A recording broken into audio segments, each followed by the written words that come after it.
Hello everyone and welcome back to the Simple Joy Show.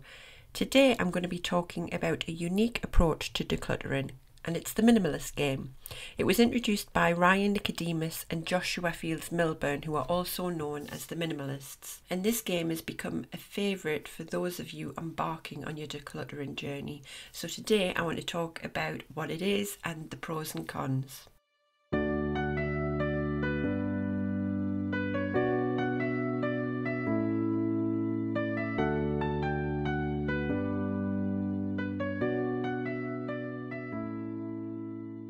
This is the Simple Joy Show, the podcast for people who are ready to declutter and simplify their homes and lives to create more space, time, energy and freedom.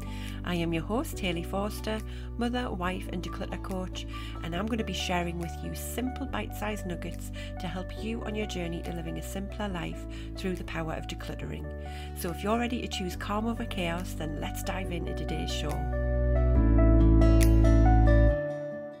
Hello everyone, so today I want to jump back on the path I was on earlier, which was about decluttering methods and discussing lots of different types of decluttering methods out there, so you know what there is, what you can try, the pros and cons of each, and potentially what might work for you.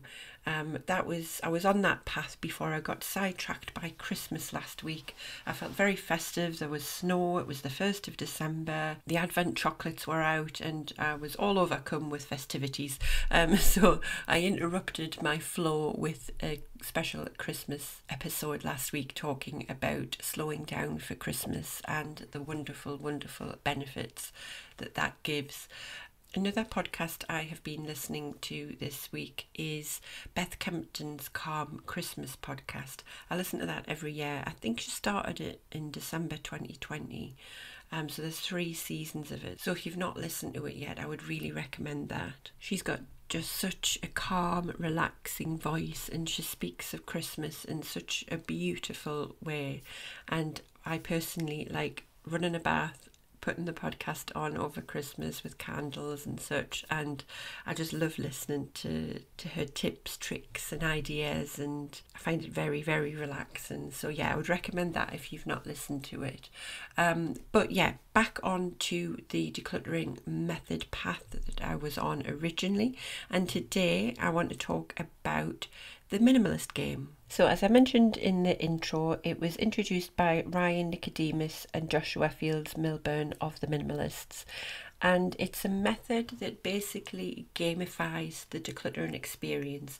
Now, I'm a massive fan of gamifying things. I think it can make a somewhat daunting, perhaps boring chore for some into something that is really quite enjoyable and motivating as well. And the Minimalist Game, it's a popular decluttering method with lots and lots of people. And if you search up the hashtag #MinsGame on social media, you're going to see loads of people partaking in this game every single day. And what it is that beginning on the first day of a month, the number of things you declutter corresponds to the day of the month. So you declutter 1 item on the first day, 2 items on the second day, 3 on the third, and so on. So by the end of a 31-day month, you're going to have removed nearly 500 items from your home if you play all the way through. Now, as with anything, there are pros and cons to this method. Some of the pros are that you can build up a real gradual approach with this game. It eases you into the decluttering process. It's really manageable at the start, so day 1, 2, 3, super easy. You're only looking for 1, 2, 3 items. So it's a really, really good method for those of you who might feel a bit overwhelmed at first and you're not entirely sure what to get rid of, and the thought of diving into it is a little bit daunting. Switch that to say, right, you just need to get rid of 1 item today, and that makes it so much easier. It's also a really fun and engaging method. So you're turning decluttering into a game, and it adds an element of fun, and it can be really, really motivating, especially if you involve friends or family. So it can be anyone that lives in your house or outside of your home, whoever wants to join you on the journey. You all just join in, keep each other updated about what you've got rid of, maybe send photos to each other about everything that you've managed to declutter that day, and push each other along, and that makes it a really fun and engaging experience.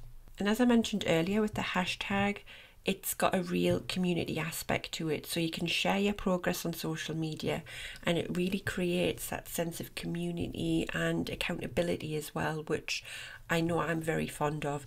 I'm one of those people that I need accountability, otherwise I will just probably not do it.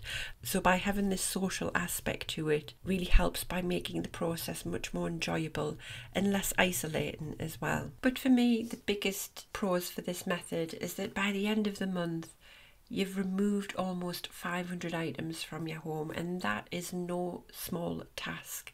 And you can play as many months in a row as you like, so you can just keep on going through the whole year if you wish, or you can just commit to 1 month at a time and see how it goes. And it starts small and increases over time, and that really allows you to build up your confidence in your decision making abilities, and that gets increasingly better as you let go of more stuff. And no matter what method you pick, I always recommend to start small and increase over time to really build that decluttering muscle and build your confidence in your abilities. Now let's just touch on the cons as well. So as I said, it's increasing difficulty. Now that can be a challenge for some people because the challenge ramps up pretty quickly. And it can be tough to keep up, especially towards the end of the month. If you think about it, within the first week, you've got rid of nearly 30 items, and that's quite a lot. So once you ease into the second week, it gets even more difficult. And that can be a challenge for many. And it can be really difficult to keep up if you're not consistent. And as you get towards the end of the month, you're going to have to find a really big number of items each day to get rid of. And I don't know about you, but after a long day of work and chaperoning the kids around everywhere, the last thing that I want to do really is to find 25, 26, 27 items to declutter that day. And it becomes much more unappealing as the month goes on. It also might not suit everyone, because if you're already a fairly minimalist person, finding enough items to get rid of can actually be quite challenging, and the game might not be as effective for you. So in my early days of where I had a lot of clutter, I probably could have done the game quite easily with the correct motivation and mindset behind it. However, if I'd done it now, maybe after the first few days, I'd really struggle with what I'd want to get rid of. And then again, that's just not going to motivate me to keep moving forward. I have seen concerns online as well of people who've done this before, where they've perhaps discarded items recklessly just to keep up with the game.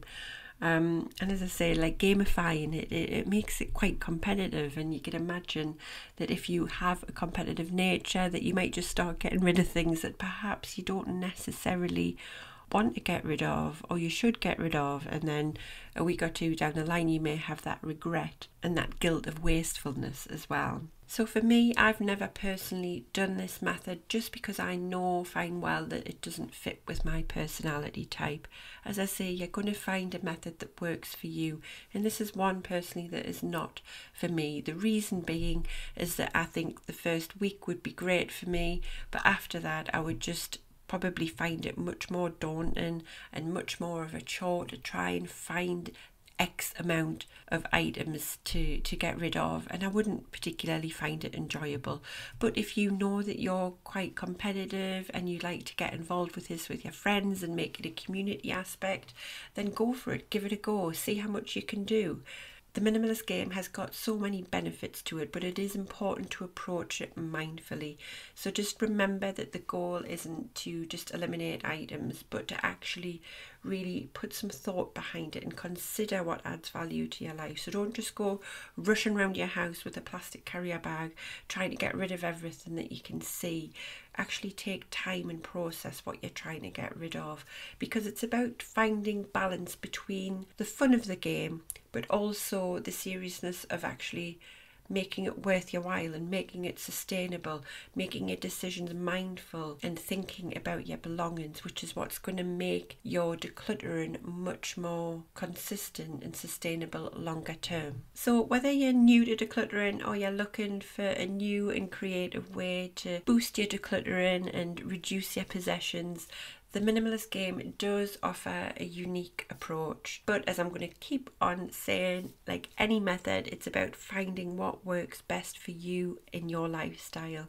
As I mentioned earlier, if you work long hours, a full-time job, then perhaps the decluttering game isn't for you because you're not going to have that energy and desire to find 30 items to declutter on the 30th of the month. But if your lifestyle makes it easier and more exciting to try this unique approach, then go for it. So I'd love to hear if you have tried the Minimalist Game. What was your experience? Share your stories, come into my Facebook community, the Simple Living Society, and let me know what you found out. Share pictures if you have them. Anything that you shared in the hashtag Mins Game, I would love to see them. So thank you for listening, and remember, in the journey towards minimalism, every step, no matter how small, so even on that day one where you get rid of one thing, it's a step towards a simpler, more intentional life. I'll see you next week. Thank you so much for listening. If you've enjoyed this episode and you'd like to help support the Simple Joy Show further, then please share it with others, post about it on social media, or leave a rating and review.